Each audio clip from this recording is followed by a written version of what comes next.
कथा श्री छीत स्वामी जी की। श्री गोपाल लाल के विशद गुणगणों के उतार गाता अष्ट छाप के कवि श्री छीत स्वामी जी का जन्म लगभग संख्या 1572 में हुआ। आप श्री मथुरा के चतुर्वेदी ब्राह्मण थे और सुबल सखा के अवतार थे। वीर प्रकृति के कारण ये किसी से दबते नहीं थे। इनके 4 साथी और थे। ये 5 नामी ग्रामी प्रसिद्ध थे। उनमें छीतू चौबे सरदार थे। आए गए तीर्थयात्रियों से और मथुरा वासियों से भी ये अपनी भेंट पूजा राजी राजी और कभी कभी गैर राजी भी ले लिया करते थे। इससे प्राय लोग इनसे भयभीत रहते। जिस समय इनकी अवस्था लगभग 20 वर्ष की थी, उस समय श्री विठल नाथ जी की दिव्य भक्ति निष्ठा की चर्चा चारों ओर तेजी से फैल रही थी। एक दिन छीतू चौबे की मित्र मंडली में श्री विठल नाथ जी की चर्चा चारों ओर छिड़ गई। यह लोग कहने लगे कि गोकुल के गोसाई जी जादू टोना बहुत अच्छा जानते हैं। जो भी कोई उनके पास पहुंच जाता है उसके ऊपर जादू चलाकर उसे मोहित कर लेते हैं। फिर तो वह अपने तन मन धन समर्पण कर उनका चेला बन जाता है। दूसरे ने कहा, अजी उनके यहाँ ठाकुर के भोग में बढ़िया से बढ़िया चक्कमाल मिलते हैं, इसी से लोग उनके गुण गाते हैं और चेला बन जाते हैं। अंत में इन 5 ने निश्चय किया कि गोकुल चलकर श्री गोसाई जी की परीक्षा ली जाए और देखा जाए कि हम ब्राह्मण लोगों पर कैसे अपनी मोहिनी विद्या चलाते हैं। हम लोग तो काली कामर हैं, हमारे ऊपर किसी का रंग चढ़ने से रहा। भेंट के लिए एक सूखा थोथा नारियल और एक खोटा रुपया लेकर इन लोगों ने नाव में बैठकर गोकुल की यात्रा की। वहां पहुंचकर छीतू चौबे ने कहा, तुम लोग बाहर द्वार पर खड़े रहो, मैं जाकर वहां का रंग ढंग देखता हूँ। पीछे से तुम लोग भी भीतर आ जाना। उस समय श्री गोसाई जी विश्राम करके उठे थे और अपनी गद्दी पर बैठकर स्वाध्याय कर रहे थे। उनके हाथ में पुस्तक थी। उनके पुत्र श्री गिरधर जी भी समीप में ही विराजमान थे।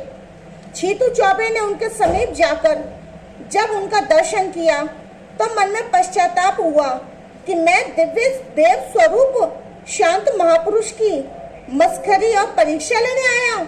मुझे धिक्कार है।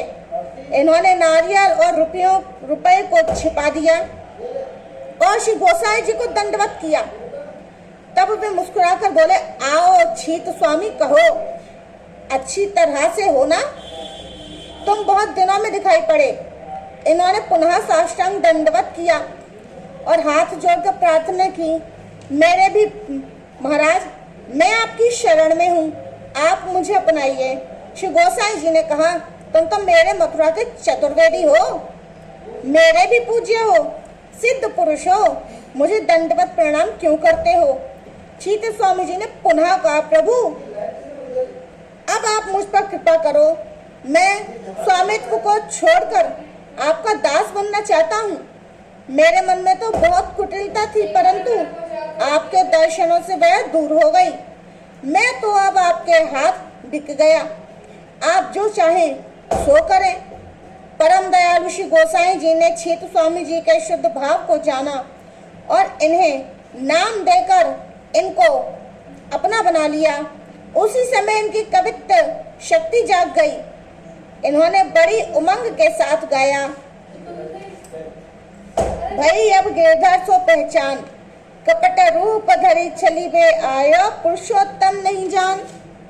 छोटो बड़ो कछु नहीं जान्यो, छाए रहो अज्ञान।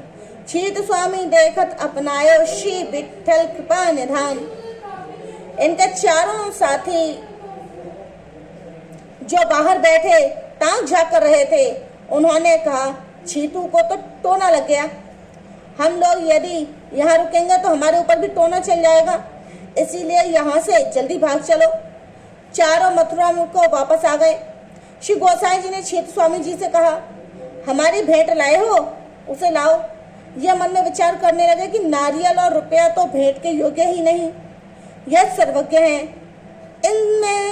इनसे कुछ छिपा नहीं जाता। जैसे इन्होंने मुझे खोटे को अपनाया है, उसी तरह ही मेरी भेंट को भी स्वीकार करेंगे। ऐसा विचार कर डरते डरते इन्होंने अपनी भेंट को रखा। श्री गोसाई जी ने नारियल को फोड़ फाड़ कर श्री नवनीत प्रिय को भोग धरवाया और रुपए के पैसे मंगवाए। नारियल से अति उत्तम गिरी निकली, सबको प्रसाद मिला, रुपया भी चल गया। इससे और अधिक श्रद्धा हुई। इन्होंने सोचा वस्तुतः कोई भी वस्तु या जीव गुरु गोविंद के योग्य नहीं है, सब कुछ खोटा है।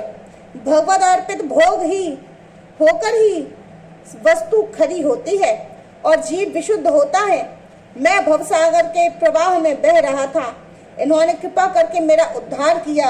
श्री गुरुदेव के चरणों में प्रणाम करके भाव में भरकर इन्होंने दूसरा पद गाया। हो चरणात पत्र को छैया, कृपा सिंधु श्री बल्लभ नंदन, भया जात राख्यो गही बहिया। नव नख चंद्र शरद राकसी, त्रिविध ताप मेटत छिन महिया। छीत स्वामी गिरधरन, श्री विठ्ठल सुजस बखान, सकती श्रुति नहिया। इस पद को सुनकर श्री गोसाई जी बहुत प्रसन्न हुए। छीत स्वामी जी ने कहा, महाराज वेद भी आपकी महिमा का पार नहीं पाते हैं, तो उसे तुच्छ कवि क्या गाएगा। संध्या आरती का समय हो गया था, इसीलिए श्री गोसाई जी ने आज्ञा दी कि मंदिर में जाकर श्री नवनीत प्रिय के दर्शन करो। आपने आकर दर्शन किया तो श्री ठाकुर जी के निकट ही श्री गुरुदेव के दर्शन हुए। मन में आया कि भीतर से मंदिर में आने का रास्ता होगा, उसी से आ गए। पुनः इधर आकर देखा तो गद्दी पर विराजमान है।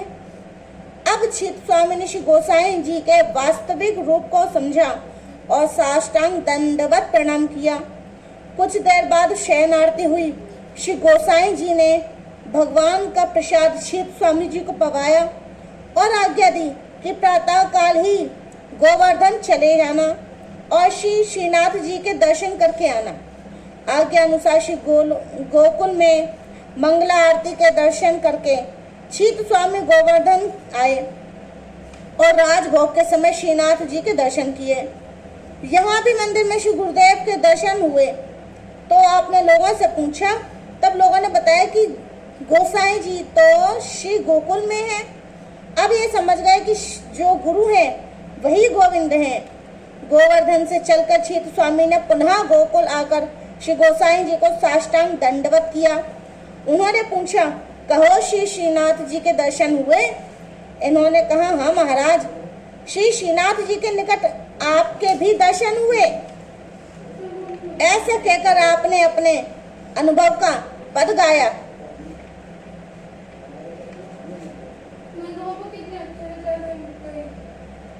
जय वसुदेव किए पूरन तपते फल फलित श्री बल्लभ देह। जय गोपाल हिते गोकुल में तई अब आए बसे करि गेह। जय गोप बधू ही ब्रज में तई अब बेदिरचा भई एह। छीत स्वामी गिरधरन श्री विठ्ठल ए वेई देई ए कछु न संदेह। तीसरे दिन यमुना में स्नान कराकर श्री गोसाई जी ने इन्हें ब्रह्म संबंध कराया। अपना शीत प्रसाद और पान बीड़ा देकर इन्हें घर पर रहकर भजन साधना करते हुए जीवन यापन करने की आज्ञा दी। घर आने पर पुराने चारों साथी आकर इनसे मिले और बोले, हमने तो उसी समय जान लिया कि इन पर टोना चल गया है। इन्होंने कहा, हाँ ठीक है, अब हमारा तुम्हारा साथ छूट गया। अब यदि तुम मेरा साथ चाहो तो श्री गोसाई जी के शिष्य बनो। कालांतर में इन सब पर भी श्री गोसाई जी की कृपा हुई।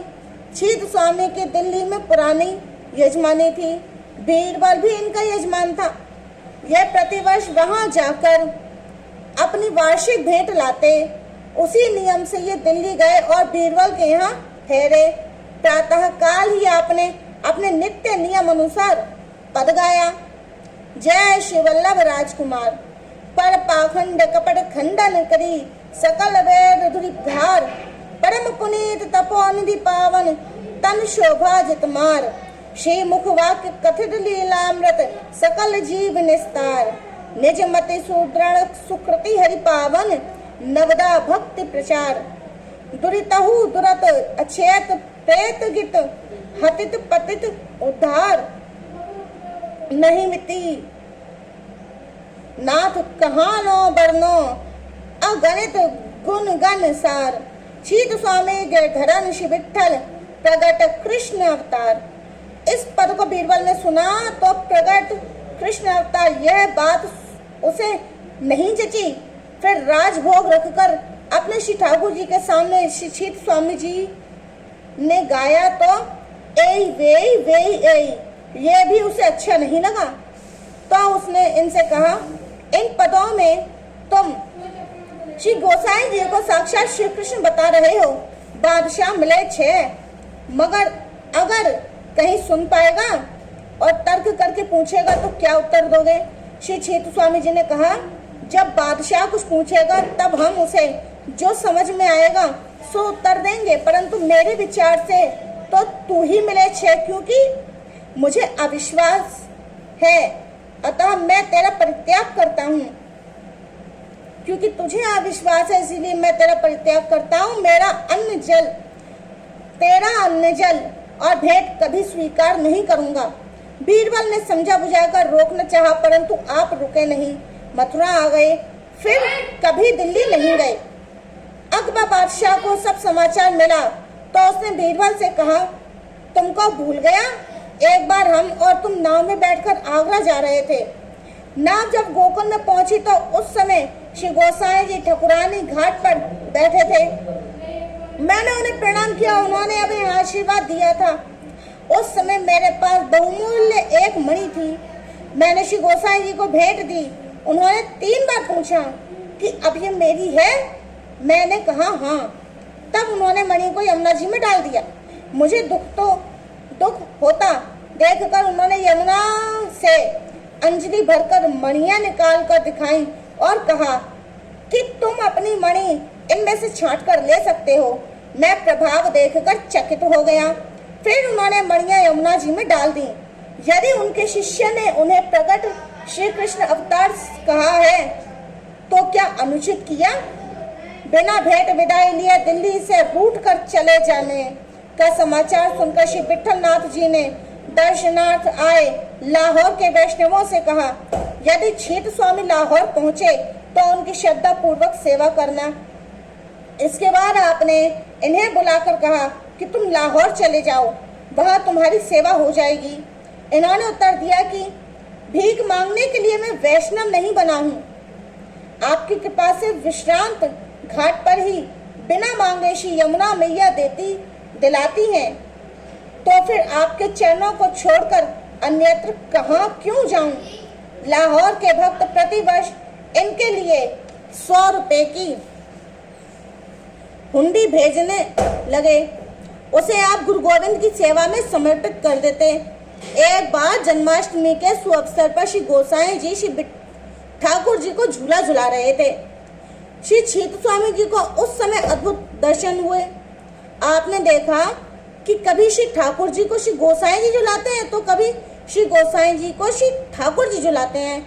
उस समय छीत स्वामी जी ने पद गाया, प्रिय नवनीत पालने झूले विठ्ठल नाथ झुलावे हो। कबहू को आप संग मिली झूले, कबहू को उतरी झुलावे हो। कबहू को सुरंग खिलौना लेल, नाना भांति खिलावे हो। चकई फिरकिनी कबहू नचावे, झुन झुन हाथ बजावे हो। भोजन करत थाल एक झारी, 2 मिल खाए खवावे हो। गुप्त महारस प्रगट जनावे, प्रीति नई उपजावे हो।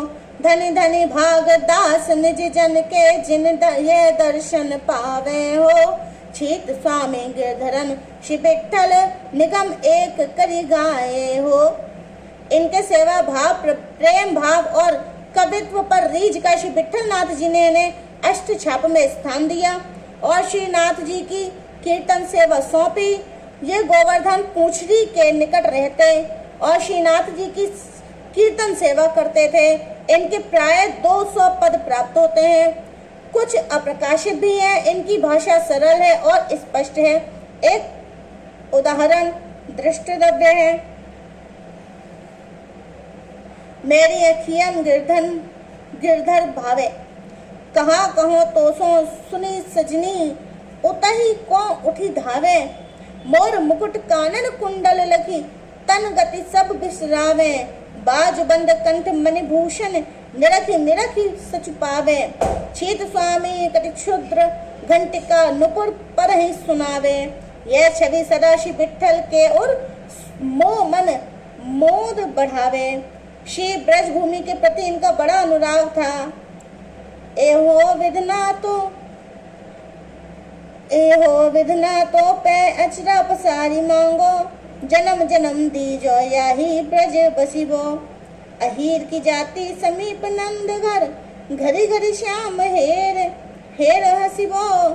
दट के दान मिज ब्रज की बीथिन में, झकझोरेन अंग अंग को परसिबो। छेत स्वामी गिरधरन श्री विट्ठल, शरद रैन रस रास को बिलसिबो। गुरुदेव श्री विट्ठलनाथ जी के लीला प्रवेश के पश्चात ये उनके वियोग में व्यथित हो गए। उस समय इन्हें श्रीनाथ जी ने दर्शन दिया। विहरत सातों रूप धरे।